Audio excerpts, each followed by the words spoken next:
Dans cet exercice, nous avons une pierre de curling qui quitte la main du joueur avec une vitesse initiale de 3 mètres par seconde. Et cette dernière va s'immobiliser 35 mètres plus loin. Nous connaissons donc la vitesse finale qui est de 0 mètre par seconde. On nous demande de déterminer la valeur du coefficient de frottement entre la pierre et la surface glacée. Donc, pour déterminer la valeur du coefficient de frottement, nous savons que la formule force de frottement est égale à mu fois la normale nous donnera la valeur du coefficient de frottement. Nous savons également que toute force peut être définie comme étant la masse fois l'accélération. En combinant ces deux relations, nous trouvons que mu fois la normale est égal à la masse fois l'accélération.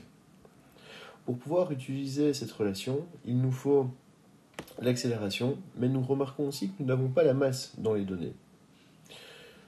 Mais nous pouvons la simplifier. Nous savons que notre pierre glisse à l'horizontale. Elle a un poids, et toutes les forces agissant sur l'axe vertical vont s'annuler. Il en ressort que la normale est égale en intensité au poids, et on peut donc la trouver par l'expression masse fois gravité.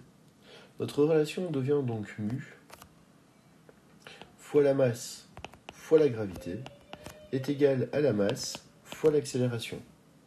Les deux masses se simplifient, nous n'avons donc pas besoin de connaître sa valeur pour résoudre l'exercice. Concentrons-nous maintenant sur l'accélération. Les données que nous avons font surtout référence à la cinématique. Nous allons donc utiliser les formules de la cinématique pour déterminer la valeur de l'accélération. Alors, la pierre a une vitesse initiale non nulle et va s'arrêter. Elle est donc en MRUV.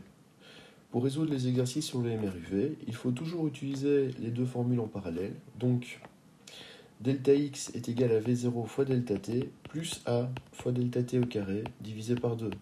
Et d'autre part, V est égal à V0 plus A fois delta t. Remplaçons dans ces formules ce que nous connaissons. Delta x vaut 35 mètres. La vitesse initiale, 3 mètres par seconde. Le temps et l'accélération sont des inconnus. La vitesse finale, c'est 0, est égale à la vitesse initiale 3 plus l'accélération fois delta t. Nous avons ici affaire à un système de deux équations à deux inconnus.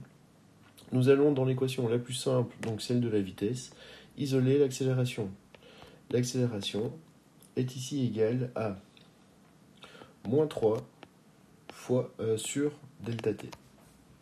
Maintenant que nous avons l'expression de l'accélération, nous allons pouvoir l'injecter dans notre première formule, qui va donc devenir 35 est égal à 3 fois delta t plus moins 3 sur delta t fois delta t au carré divisé par 2. Notre delta t et notre carré se simplifient.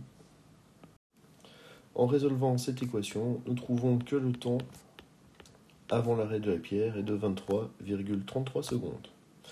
Maintenant que nous avons le temps, nous allons pouvoir déterminer l'accélération et nous trouvons comme valeur d'accélération moins 0,12 mètres par seconde au carré.